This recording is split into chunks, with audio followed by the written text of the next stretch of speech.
Hey everyone, Great Dino Ranger here again, back with another Jurassic World review. Today we're going to be taking a look at the Jurassic World Legacy Collection Legacy Bundle Pack. So this is a pack that I've been wanting for a while now, just because of Dr. Grant, because I needed him, well, for the longest time.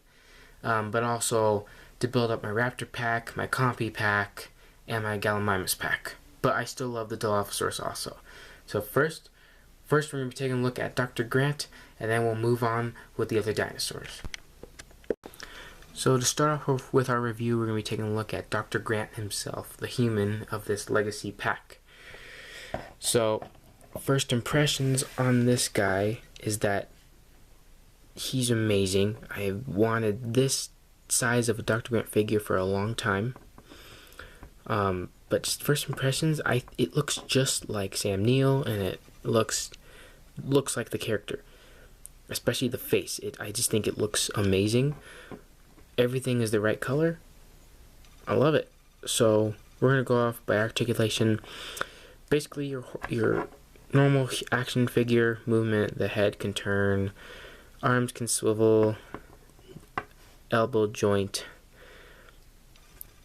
The waist appears to not twist, and I'm not sure if it's a sturdy movement or it could be because maybe it wasn't meant for that. So I don't want to mess with that. I don't want to break it. I'd hate to break this Dr. Grant. I've been waiting for a while now. Legs can pivot in and out. Knee joints.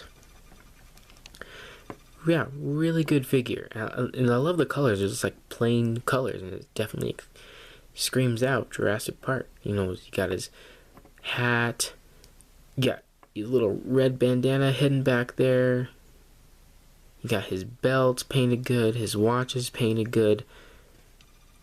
Yeah, this figure is amazing. And the face, let's take a look at that face there, if I can get it to focus. Yeah, sometimes you have to stand perfectly still. Yeah, there we go. See, look at that face. That definitely looks like Sam Neill or Dr. Alan Grant. Really good texture and really good paint job on this. So Mattel, thumbs up for you. So that's a really good figure. I do say though, I'm happy now that I actually have, you know, the rest of the legacy characters. So now we're going to wait to see what 2019 holds for us. And by the way, I didn't say this in the beginning of the video. Hope you guys all had a good new year. Next, we're going to take a look at his little compy friend here. So this is the same compy that came in Dr. Grant's original 1-pack, which I do happen to have, but I gave that Dr. Grant to my dad, and I decided to give him that one because I really want this one because it comes with more dinosaurs. So yeah, so I got two of the same compies, which builds up my little compy pack. Very good sculpt on these, just a plain green color, but otherwise it's pretty good. So here's the rest of my legacy figure collection along with all of their compies. As you can see, I put both of the same compies on Dr. Grant, as in they both came with him. And then everyone else for the legacy line, Dr. Ian Malcolm, Ellie Sattler, and Robert Muldoon. Next up on our list, we're going to be taking a look at the Gallimimus that comes with this set. So this one, obviously one of the reasons why I wanted this set, so I can build up my Gallimimus flock. Even though it would be better if I got the same ones over and over again, but it'd be nice to have at least a few different paint jobs. So this one is the same mold as the original Jurassic World Attack Pack Gallimimus, just different color. Same stripe patterning and everything, just different colors. This sunset yellowish orangish kind of matches the background here. A little streak of a lighter tannish color, almost like a chocolatey brown for the stripes, and a yellow eye. And one thing I did notice, that usually these type of Gallimimuses have slits for their eyes, and then the other molds of the Gallimimuses have a circle for the eye. But one thing I noticed, this one does not have a slit on either side. So this is much like, if there are any Jurassic Park fans out there, this is kind of like the Troodon Gallimimus hybrid almost. Eyes of a Troodon, but the body of a Gallimimus. So I think this looks really good. It kind of gives it a sense that you can put this at night. But yeah, the articulation, the head can move up and down. The arms kind of stiff, but you can at least move them in a 360 movement. And the legs are kind of stiff, but they're movable. I always like the ones that are stiff, because even though I don't like how usually their mechanisms don't work, at least it'd be easier for them not to break, right? So that's a really good Gallimimus. And here's that Gallimimus. Here's that Gallimimus with the rest of its family. I do have the other two different kinds of molds, the Battle Damage and the Legacy, but these ones I decided to compare, at least for the ones that are in the same mold, just different color. Now, the Legacy one and then the regular bundle pack and the attack pack are actually the same type of patterning, while this one is slightly different. This one matches the Battle Damage Gallimimus instead. But they're all pretty good. Next up is our Dilophosaurus of the Legacy bundle pack. Now, this one is probably like one of my favorite Dilophosaurus figures because, okay, I said Dilophosaurus, I meant Dilophosaurus toy that we've gotten. Sorry about that. But I like this one because this one's technically movie accurate to the real thing. Or at least I think it is. I'm used to this type of patterning. Because I know we're getting the spitting one most likely next year, but I think it has a different color patterning in the back, but like same type of frills. Speaking of the frill, I love the color of this, like a yellowish green and a bit of green just mixed into it with a bright red patterning. Really gives it the sense of danger and appeal, kind of like a poison dart frog. It's really colorful, which technically means stay away from me. I'm poisonous or I'm dangerous. So I love that. That's really cool. And obviously, just like all Dilophosaurus, comes with a little poison dart. Doesn't shoot out, but it'd be cool for display purposes. The mouth inside is perfectly painted pink. The teeth are painted good. There's a cute little orange eye right up in there, and good of the dark color around it. The sculpt is really good. And I compare these to the larger Kenner figures, and these ones are perfect size. These ones, compared to the actual figures, are just a little big, but it doesn't bother me. So it's actually really good sculpt. Kind of wish they would have added some to the back of the frills, just like all the other ones, but that is okay. So really good, and these things can move, which I kind of wish I could kind of see Mattel pulling this off. But it'd be cool if their frill was actually a really soft material. It was all flappy and I squeezed together, and a press of a button, it just like flaps open, and it's like a soft material, so it almost looks like it's a real frill. I always thought that'd be pretty cool. And you know, the arms can move, the legs can move. You know, their normal attack pack Dilophosaurus that we are used to.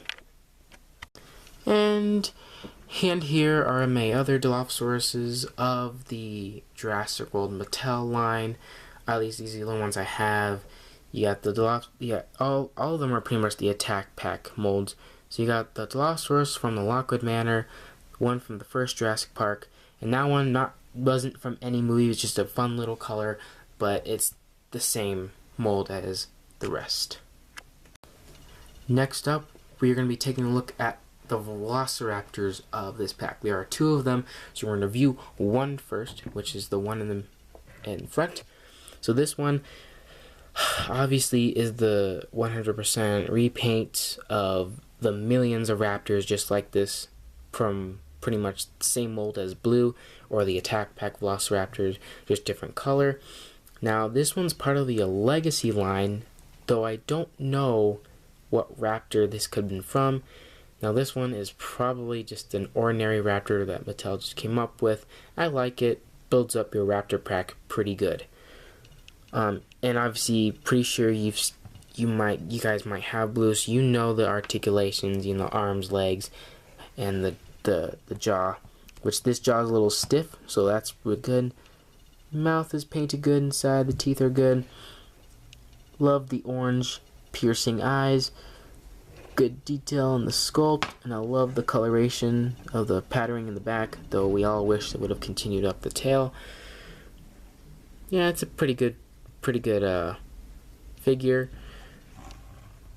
Now, one thing is for certain, I'll pull this up before I review this one, but these raptors that jump, I like to call them the male raptors, and then these ones the female raptors, because all the raptors that have been in this sculpt are all female, or at least the main females. Like, you got Blue and Delta, and then we're gonna get the female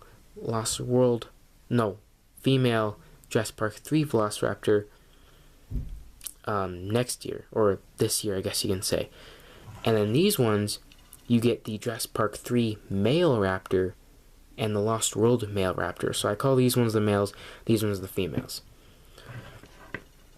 So yeah, this is the quick little review of that raptor.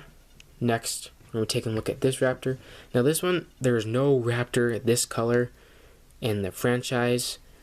I do think, correct me if I'm wrong, any of you, but I feel like this raptor could be, you know, the same raptor that was in that little painting inside the control center or the visitor center in the first Jurassic Park.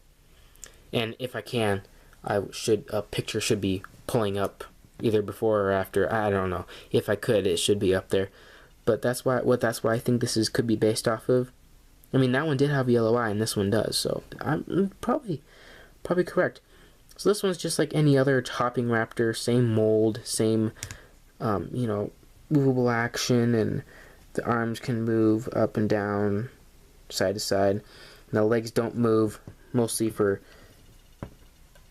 jumping purposes. And I wish this mechanism would have been a little better. Sometimes you have to give it kind of a lot of force, but it doesn't usually work.